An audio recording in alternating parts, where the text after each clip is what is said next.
Subscribe now and press the bell icon. Never miss an update.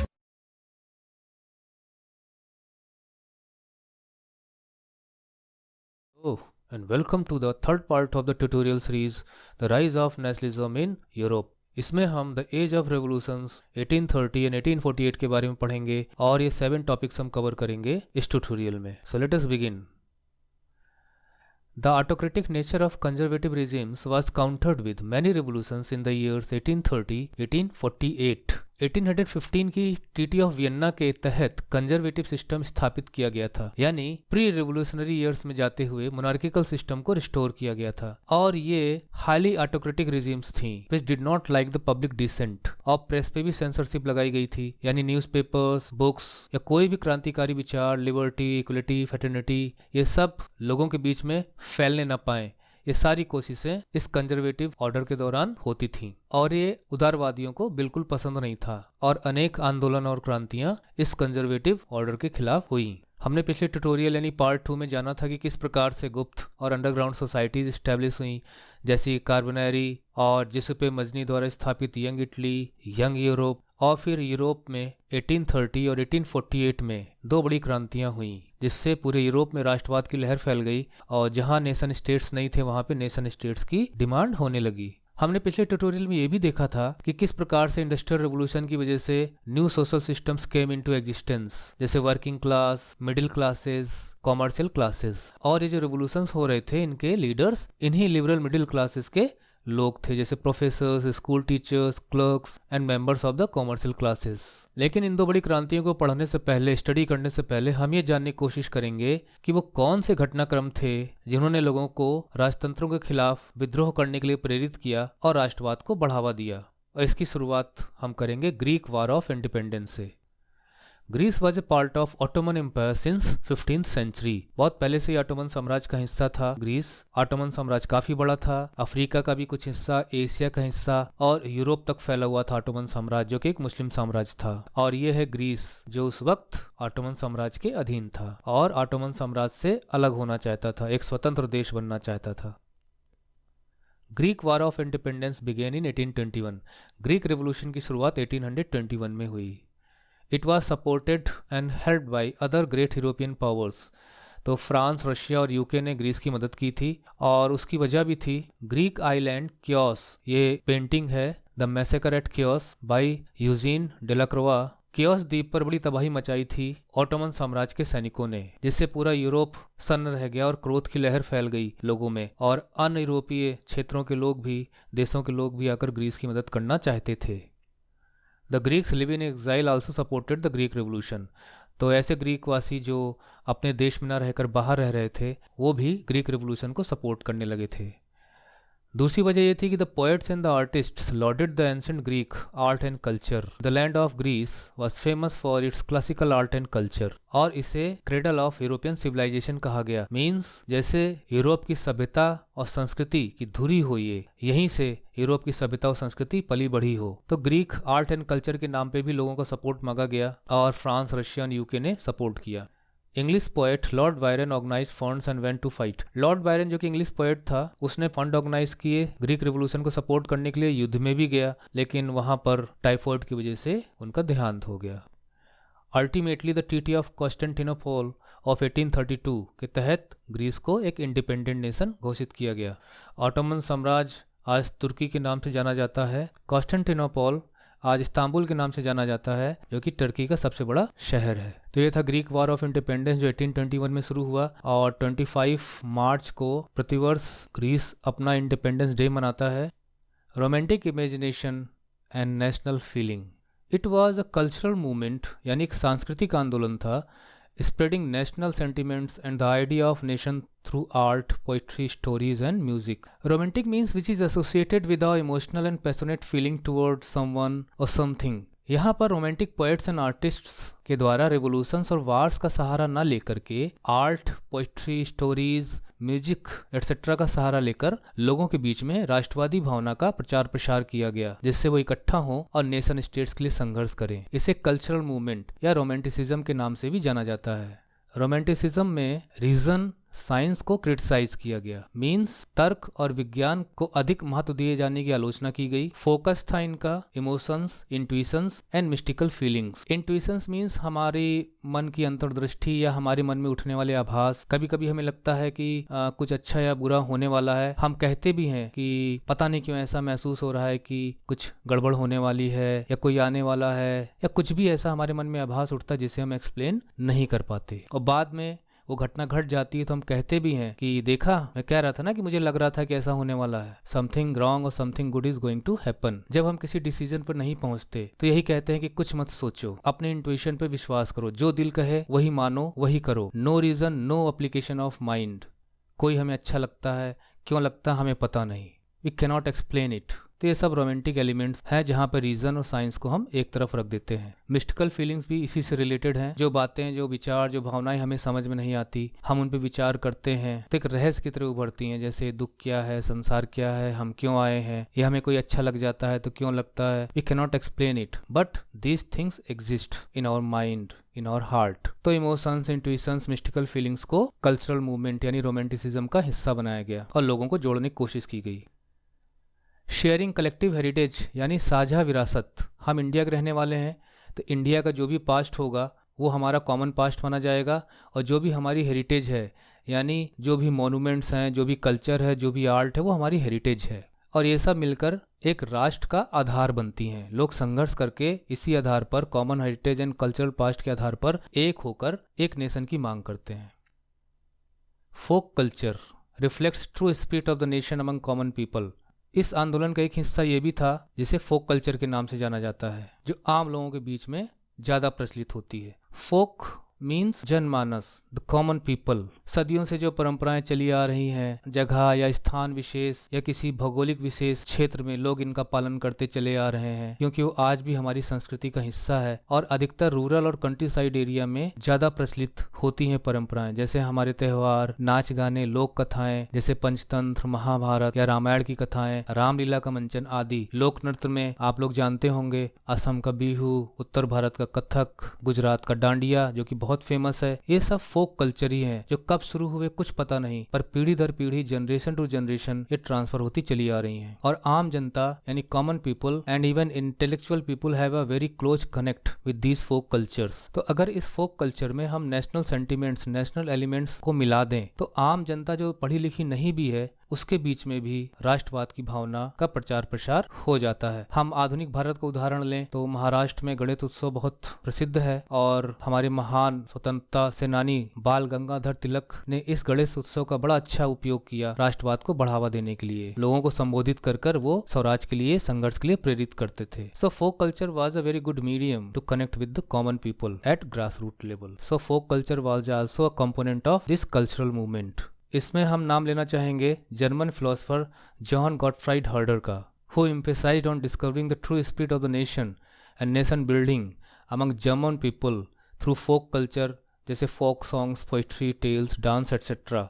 हमें Grimm brothers को भी नहीं भूलना चाहिए जिनकी फेरी टेल्स काफ़ी प्रसिद्ध है।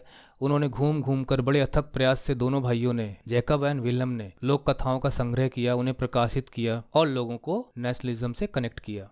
Use of vernacular languages also helped common illiterate audience understand the modern nationalist message. Vernacular languages means स्थानीय भाषाओं में लोग बातों को अच्छी तरह समझते हैं, तो vernacular languages भी इस कल्चर मूवमेंट का एक हिस्सा थी।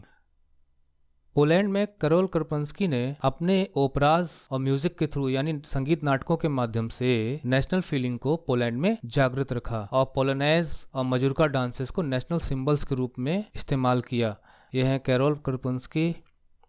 Role of language is also very important in developing a sense of common identity, binding the people together. इस पे ज़्यादा बोलने की ज़रूरत नहीं है क्योंकि हम इन्हें पहले के ट्यूटोरियल्स में पढ़ चुके हैं कि language is a very strong binding force and a common identity element जो लोगों को इकट्ठा करती है, लोगों को एक करती है। हमारे यहाँ भारत में कई प्रदेश भाषा के ही नाम पे बन गए, जिसमें पहला प्रदेश था आंध्र प्रदेश। तो language also unites people and language also disunites people. इसके बारे में हम पहले डिस्कशन पहले ट्यूटोरियल्स में कर चुके हैं। रोल ऑफ लैंग्वेज के तहत हम यहाँ पोलैंड का उदाहरण लेंगे।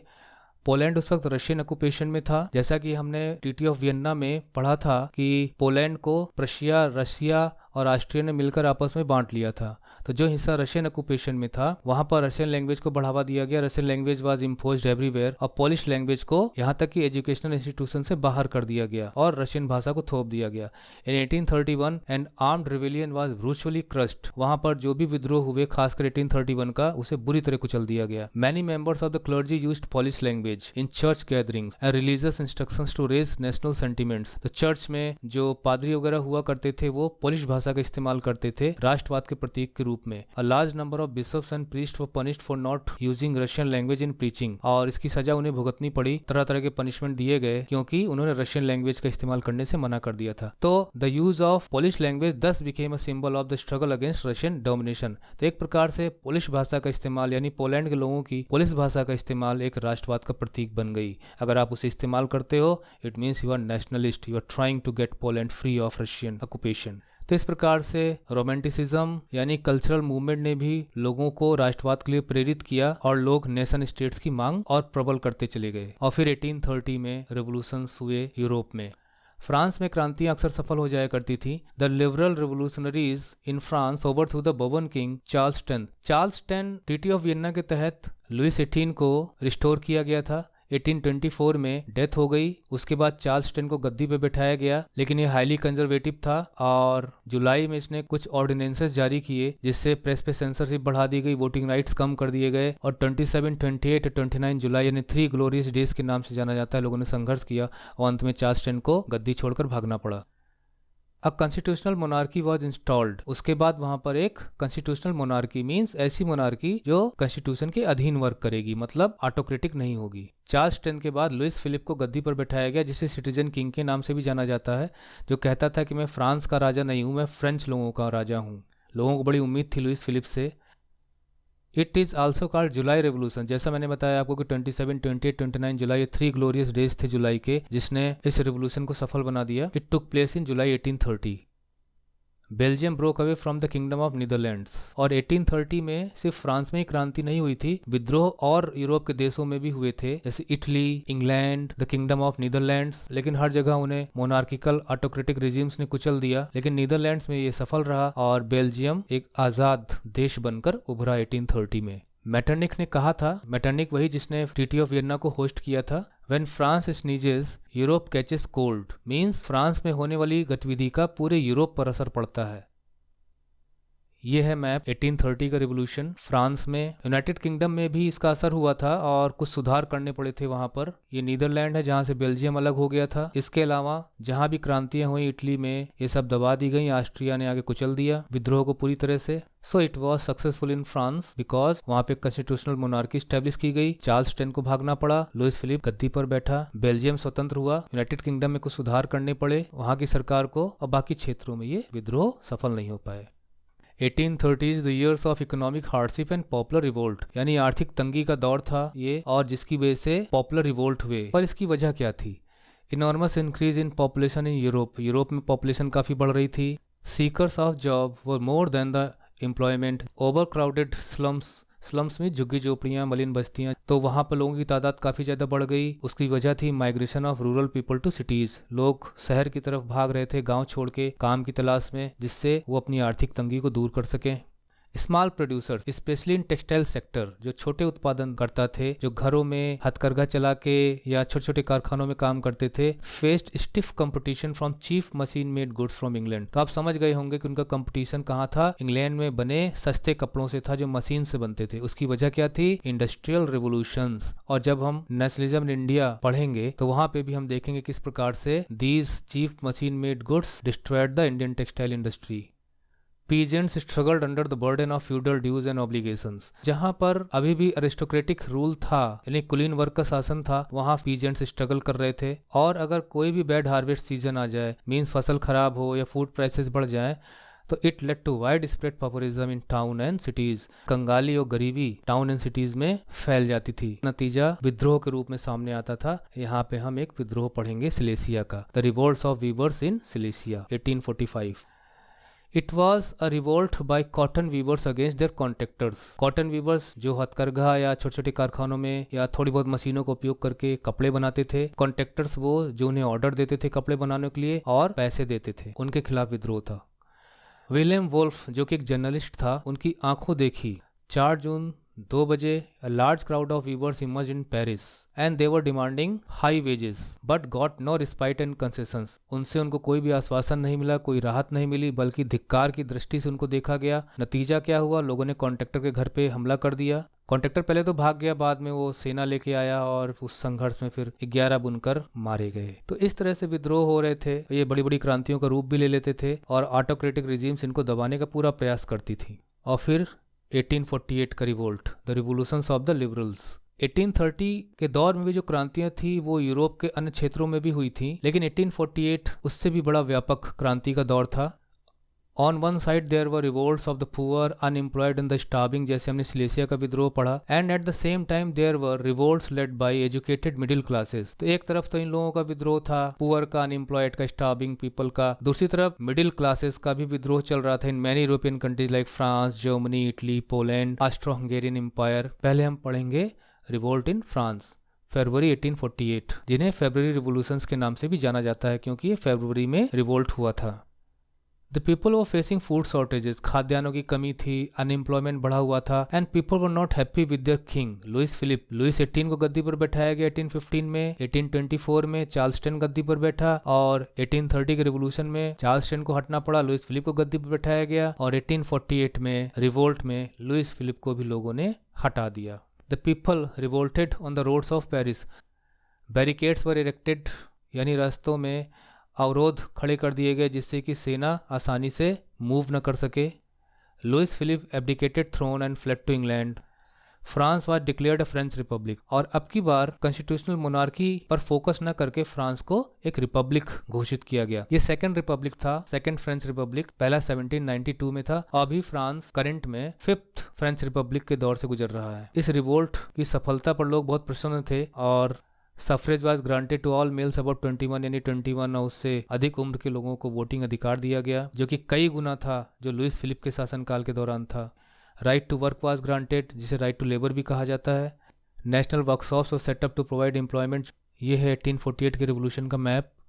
फ्रांस में ये सफल रहा। बेल्जियम तो 1830 में ही नीदरलैंड से अलग हो गया था, किंगडम ऑफ नीदरलैंड से। अब की बार ये रिवोल्ट इटली के और क्षेत्रों में भी फैल गया था, जिसे ऑस्ट्रिया ने कुचल दिया क्योंकि ट्रीटी ऑफ वियन्ना में इटली का काफी हिस्सा ऑस्ट्रिया के अधीन था और जो राजतंत्र यहाँ पे रूल भी कर रहे थे वो एक प्रकार से were the puppets of the Austrian empire. Frankfurt parliament, जिसे अभी हम पढ़ेंगे आगे, 1848 में ऑस्ट्रिया में वियन्ना में बहुत बड़ा विद्रोह हुआ जिसे कुचल दिया ऑस्ट्रिया ने। प्रशिया में भी, पोलैंड में भी हुआ जिसे रशिया ने कुचल दिया। मींस 1848 का रिवोल्यूशन फिर फ्रांस में सफल हुआ और क्षेत्रों में वो असफल हो गया।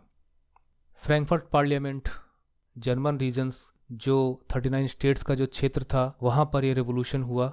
The events of February revolution in France had its impact in Germany. जैसा कि हमने बताया कि फ्रांस में 1848 में जो रिवोल्यूशन हुआ उसे फरवरी रिवोल्यूशन के नाम से भी जाना जाता है। इसका असर यूरोप के अन्य भागों में पड़ा, तो जर्मनी भी उसमें शामिल था, जहां पे लिबरल नेशनलिस्ट की कुछ डिमांड थी जिसे जर्मन स्टेट्स थे उन्होंने मान लिया था। उसकी वजह थी कि वो घबरा गए थे रिवोल्यूशन के दौर को देख के। उन्हें ऐसा लगने लगा कि कहीं ऐसा ना हो कि हमारे हाथ से भी शक्तियां चली जाएं, तो इनकी मांग को मान लिया जाए। इनकी मांगे क्या थी? लिबरल्स की unification of Germany, parliamentary system of government, freedom of press and association. तो चुनाव भी हुए जर्मन स्टेट्स में और फिर पार्लियामेंट का आयोजन भी करना था।